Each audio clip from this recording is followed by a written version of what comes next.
बड' लेटेस्ट आपडेटआव बयखौबो बरायबाय। दिनैनि रादाबखौ फरायदों आं प्रमद खाख्लारि।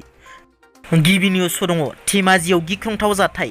पेसेन्जार ट्रेना गंसे स्कर्पिय'खौ सौग्रावनायाव सासे सुबुंनि जायगायावनो जिउ खहा जायो। बे जाथाया धेमाजि जिल्ला समराजान पानिटिलियाव सोमजियो। मिथिनो मोननाय बादिब्ला बे ट्रेना अरुणाचलनि नाहारलागुननिफ्राय आसामनि तिनसुकिया फारसे थांबाय थानाय समावनो बे जाथाया सोमजियो। बे जाथायाव जिउ गोमानाय सुबुंखौ डिम्पल बरग'हाइ होनना सिनायथिनाय जादों। बे जाथायाव गुबुन सासे सुबुङा जोखोम जायो। जोखोम जानाय सुबुंखौ अमरावती दले होनना सिनायथिनाय जादों।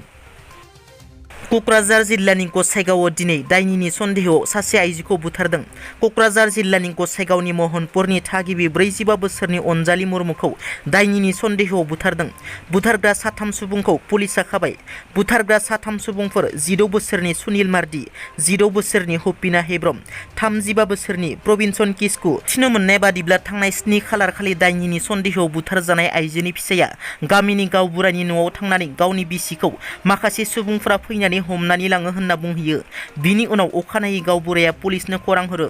बिनि उनाव पुलिसआ दायनिगिरिखौ हमनानै सोंथि खालामनायाव आइजोखौ बुथारनाय जायगाखौ पुलिसनो दिन्थिनानै होयो आरो पुलिसआ आइजोनि जिउ गैयै गोथै देहाखौ बोखाङो। तामुलपुराव दिनै भारतनि नखर मन्त्रि अमित शाहआ दावबायफैगोनखौ लानानै BTRनि गाहाय प्रमद बर' बिथाङा नखर मन्त्रि अमित शाहखौ बरायनो BSFनि इउनिफर्म गाननानै थानायखौ नुनो मोन्दों। मख'नो गोनांदि सा सानजा रायजोनि देरसिन हाथियार दोनथुमसालिनि अन्थाइ खाम्फा गायसनना फैगोन दिनै नखर मन्त्रि अमित शाह बिथाङा। खौरांगिरिनि सिगाङाव प्रमद बर' बिथाङा बुङोदि गिबि मन्थ्रिया बुंनायनि उनाव बुंबाय थानायनि गुबै जाहोनानो जाबाय बिथांमोननो पावार नांगौ, फैसा नांगौ, बिनि बादै बिथांमोना जेबो बुजिया होनना। थांनाय 17 बोसोराव बिथांमोना जेरैबायदि सासन सालायबाय बेखौ लानानै जेरैबायदि खोथा बुंदों बिनिख्रुइ बांसिन मिडियाया बानायगासिनो दङ, बिनि बादै जेबो गैया। बिथांमोना जुदि रायजोनि थाखाय सिन्था खालामोब्ला थांनाय 1.5 बोसोराव बेसेबां काउन्सिल जाबाय मोनसेबो काउन्सिलाव हाग्रामा महिलारिया नुजाफैयाखै। बेनो फोरमायो बिथांमोना जि रायजोनि बागै जेबो साना, खालि पावारनि गेमावल' थानानै मोजां मोनो होनना। लोगोसे बे हाथियार दोनथुमसालिखौ गायसननाय लोगो लोगोनो ओनसोलाव जौगानाय फैगोन आरो जोंनि ओनसोलनि लाइमोनफोरा डिफेन्सआव रिक्रुटमेन्ट जानायनि थाखाय एबा डिफेन्सआव हाबनायनि थाखाय माखासे खाबु आरो लामाखौ मोनगोन होनना। दासान्दि BTCनि बारग' गाहाय हाग्रामा महिलारि बिथाङा फिन BTCनि गाहाय मावफुं सोद्रोमा जाफिनगोन होननाय आयदाया ट्रेन्डिंआव सोलिगासिनो। बेबादि समावनो आसामनि गिबि मन्थ्रि डक्टर हिमन्त बिश्व शर्मा बिथाङा खुगा बेखेवनानै बुङोदि BJP आरो UPPLनि गेजेराव 5 बोसोरनि थाखाय मित्रता जादों आरो जोङो जेबो जाहोनाव गेजेराव जेबो गोदान सिन्था खालामनाय नङा होनना रोखा बुंथियो। गिबि मन्थ्रि हिमन्त बिश्व शर्मानि उनाव MP रोनगोरा नार्जारि बिथाङाबो खुगा बेखेवनानै बुङोदि 5 बोसोराव BTRआव सरकारा सोलायनाय नङा। प्रमद बर'नि दैदेननायावनो 5 बोसोर UPPL BJPनि सरकारा सोलिबाय थागोन होनना।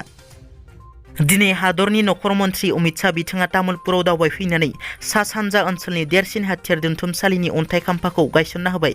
बे अन्थाइ खाम्फा गायसननाय हाबाफारियाव नखर मन्त्रि अमित शाहजों लोगोसे आसामनि गिबि मन्थ्रि डक्टर हिमन्त बिश्व शर्मा आरो BTRनि गाहाय प्रमद बर' बिथाङाबो लोगोआव नुजाथिदोंमोन। क'क्राझारनि सासे गागि खौरांगिरि दा सेन्टिनेल खौरां बिलाइनि खौरांगिरि अजित बसुमतारी बिथाङा स्ट्रक जानानै माखासे देहायारि जेंनायाव गोग्लैना थानांनायखौ मिथिनानै बर' थुनलाइ आफादनि बारग' गाहाय नेहाथारि कमलाकान्त मोसाहारि बिथाङा बिथांनि न'आव थांनानै खौरां लाहैदों। गोबाव सम खौरां बिजोङाव हाबा मावबोनानै समाजाव बायदि खौरां दैथायबोना समाजनि हाबा मावबोनायखौ नायनानै बिथांखौ मान होनानै आर'नाइजों बरायो। मैया बिमानि सानाव JTVआव टेलिकास्ट जानाय DID लिटिल मास्टाराव जायगा मोननाय नबजित नार्जारिया मोसानायाव नबजित नार्जारिनि बिमाया जौस्राङाव एबा नेशनेल टिभिआव बर'नि सिनायथि दख'ना गाननानै नुजाथिनाया थारैनो जोंनि हारिनि थाखाय जोबोद गोग्गाथाव।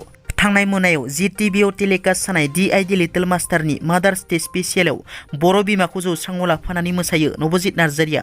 साबसिन मोसानायनि थाखाय नबजित नार्जारिया गोबां खेब श'नि बिजिरगिरिफोरजों बाख्नाय जाबाय। दिनैनि रादाबा एसेनोसै। नोंथांमोना जुदि आंनि चेनेलखौ दासिमबो साबस्क्राइब खालामाखै अन्नानै साबस्क्राइब खालाम। गोजोन्थों।